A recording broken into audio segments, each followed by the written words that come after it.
Welcome to week 3 of our study of the book of Mark. This week we're going to be taking a look specifically at how Jesus interacts with this group of people called the Pharisees, who become his biggest opponent and biggest antagonist throughout his life. But before we get there, I would strongly encourage you to just pause the video for a moment and take a good look. Read through Mark chapter 2, all of chapter 2, and the first 6 verses of chapter 3.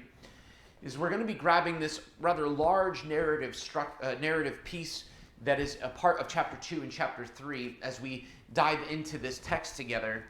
Also, I would encourage you, if you've not already, to take a look at the video on the Because Everything Matters channel about the structure of this particular section, because that will help you to understand what's going on and what Mark is trying to have us understand from this section of his book.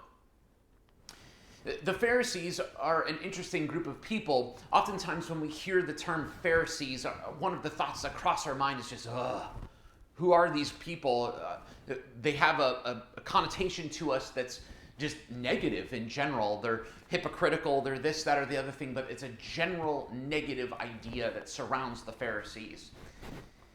I really think that that's unfair, and I want us to unpack a little bit of their history and what they stood for and why they were around during Jesus' time.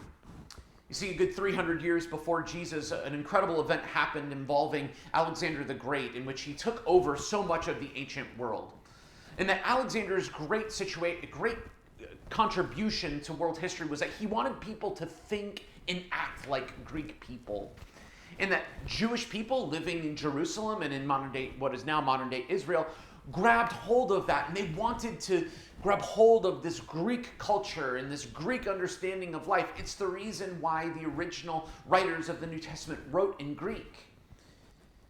That this had become a way of life, but that the Pharisees saw that this influence upon the Israelite people, the Jewish people, was negative and had been wearing away at their identity as God's unique people that were meant to be living in the world in a very unique and special and different way, that the people of the world would take notice of them because of the unique way in which they lived, but that they were starting to blend in rather than stand out because of their acceptance of these things. So the Pharisees were this group of people that said, you know what? We're not going to do that. We're not going to be a part of that moving towards Greek understanding of life, but rather we are going to stand firm on what we know God has revealed to us, and that we are going to be God's special, unique, called people in the world, so that all of the people of the world can see this amazing God that we worship and we serve.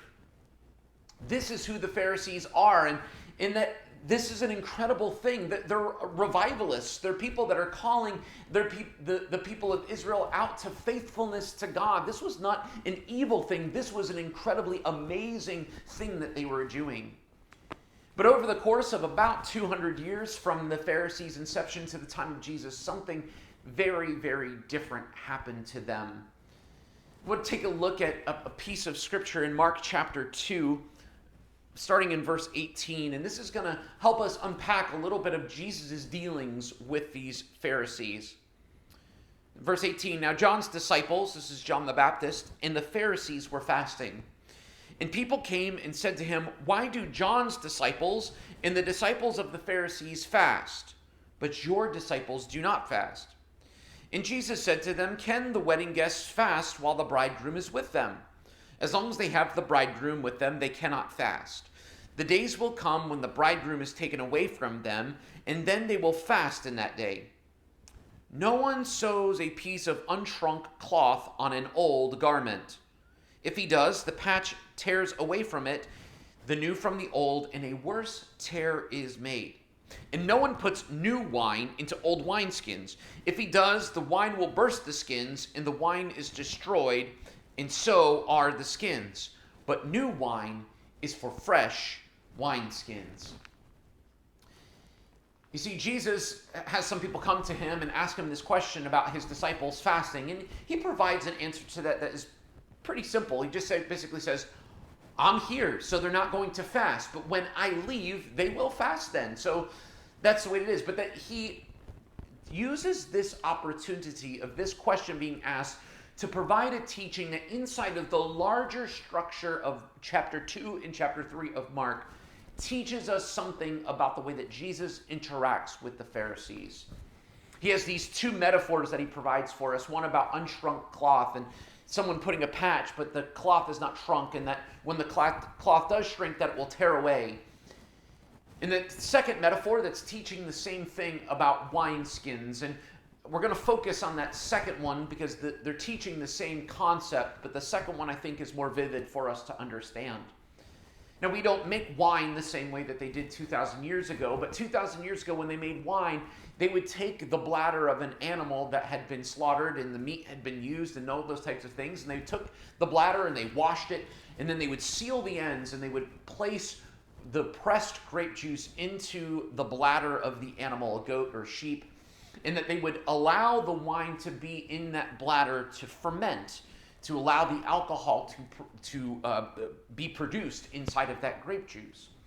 During the fermentation process, that gas would be released as the yeast would eat the sugars out of the grape juice, that gas would be released out of the grape juice, and that it would cause the bladder to expand. It would stretch. And then once it had been stretched, it wouldn't come back together, but it would stay stretched. And so this idea that Jesus is teaching is that once a wineskin has been used, you cannot put new wine into it, otherwise it will stretch too far and the skin will break, the bladder will pop, and you will lose both the wine and the wineskin will be destroyed. You see, this is an interesting idea that he's providing for us, but he's not just talking about the production of wine. He's talking about the Pharisees. And if we take a look at Mark chapter 2 and Mark chapter 3, that we see that over the course of these various episodes that Mark places together in these chapters, that Jesus is consistently having arguments with the Pharisees. The first one is dealing with a man who is paralyzed, and Jesus offers him forgiveness, and that the scribes of the Pharisees get very upset because only God can forgive sin. So Jesus heals the man as proof that he has the authority to be able to forgive sin. The second one, the second narrative of Jesus' life that gets pieced together next is the calling of Levi. And Levi is heard from Jesus, "Follow me," and he starts to follow, and he throws him a party at his house, and he invites all of these other tax collectors and sinners, and Jesus eats with him. And that the scribes of the Pharisees get very upset because this is Jesus who's proclaiming to be this holy man, but yet he's eating with dirty people. And Jesus gives this amazing statement about that it's the sick that need a doctor, not the healthy. If we follow after this narrative, there's two more stories dealing with the Sabbath, one in which the disciples are plucking heads of grain on the Sabbath and crushing it and eating it. And the Pharisees get very upset because the disciples are working on the Sabbath day. And Jesus gives us the statement that he is the Lord of the Sabbath, and that the Sabbath was made for man, not man for the Sabbath. And then finally, in the beginning of chapter 3, the healing of a man whose hand had withered and had been crippled, but that he healed on a Sabbath day in the synagogue. And again, the Pharisees were very upset because Jesus cannot do the work of healing on a Sabbath day. You see that all of this conflict comes together, and that Mark has placed this specific statement from Jesus right in the middle for us to learn about Jesus' interaction with the Pharisees. You see, the Pharisees are this group of people that represent all of the structures and systems of Judaism that had been a part of the normal life for 200 years of Jewish existence. But that Jesus was something radically new that God was doing. That, to use the metaphor's language, that Jesus was new wine that was being poured out by God onto the earth to bring new life, to bring freedom, to bring healing. But that it was being poured out into the world. The incarnation of Jesus was something new, something radical, something that the Pharisees did not have a way in their old wineskin way of thinking to be able to understand. And so that they inevitably landed in conflict. This conflict seems to come across in a couple of specific ways that we read in the Gospels. That the Pharisees had particular issues with Jesus. The first one is that Jesus is making claims consistently that he has this unique and special relationship with God. The first narrative in Mark 2 that we talked about, in which he forgives someone's sins, that the response of the scribes is that only God has the ability to forgive sins. But Jesus says, you need to know that the Son of Man, me, has the authority to forgive sins. Jesus says other things in the gospel, such as, I and the Father are one. He's claiming this unique relationship between himself and God, and in some ways claiming to be God himself. And that the Pharisees are going, this cannot be. It does not fit what we know God to be doing. It does not fit the systems and structures that we have been defending for the last 250 years. And so this cannot be right.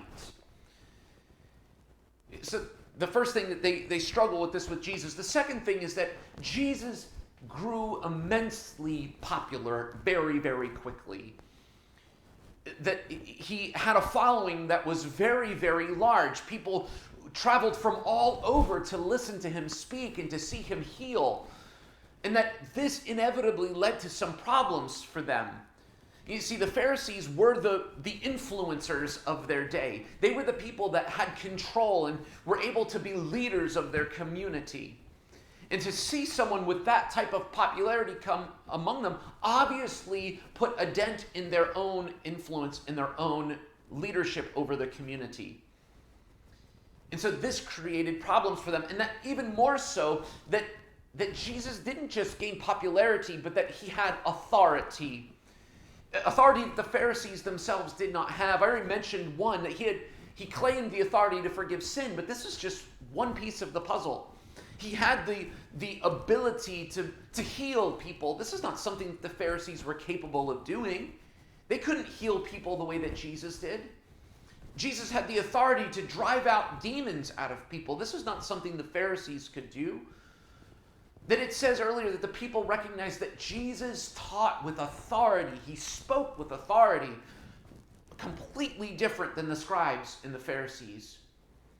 You see that this was a man that commanded authority, Jesus, and that this was threatening to the leadership and the influence that the Pharisees had over the people.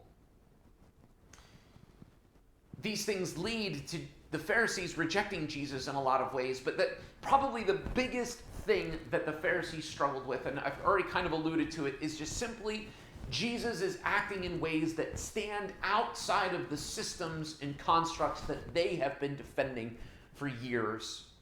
Jesus doesn't fit the box that God is supposed to fit inside of. It begs the question for us,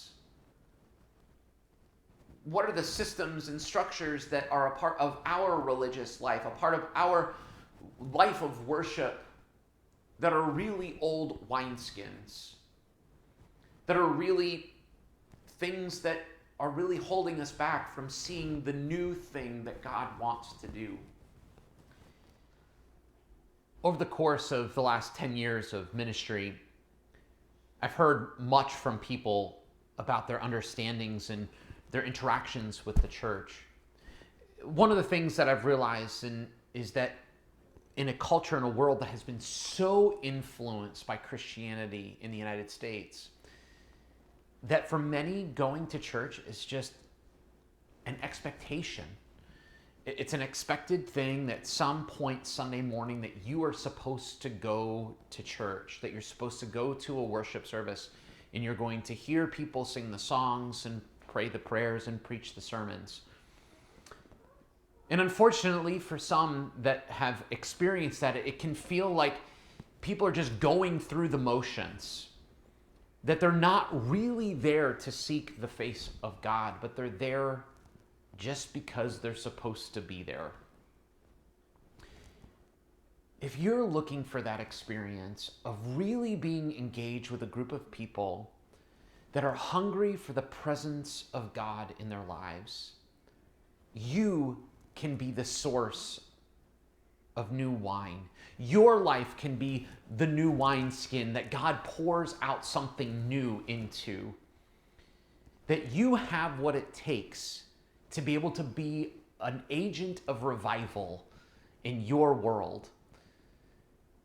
The email address is in the description below, and I'd encourage you, if that's you, to send us an email, and that we can help you in your journey of opening up your life to be that new wineskin, in that you will see the incredible work of God in your life and in the lives of people around you.